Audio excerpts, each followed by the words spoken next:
أعوذ بالله من الشيطان الرجيم بسم الله الرحمن الرحيم. زما د علاقې راغلو مېلمنو زموږ ملګرو او خاص کر زموږ خوږ مشر سکندر خان او د دوی والد صاحب چې موږ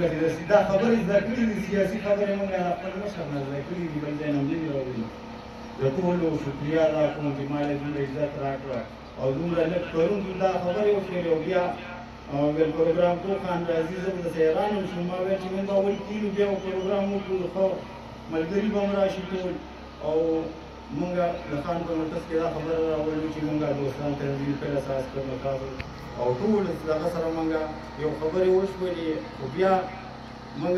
داسې یو ریل دی مولوي صاحب د جومات نه شروع شو بازار ته ووتو د دې لپاره چې موږ په دې پارټۍ کې موږ خو د کور مروري څه د بل ځای خو نه وي چې د کور مروري او د کور مرور چې شل کاله پس هم کور ته راشي نو خپل کور ته راځي.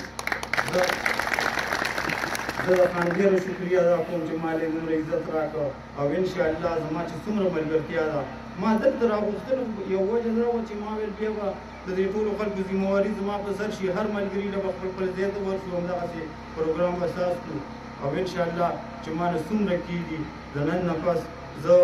د پی ټي آی نه مستعفي شوم او قومي وطن پارټۍ انشاءالله چې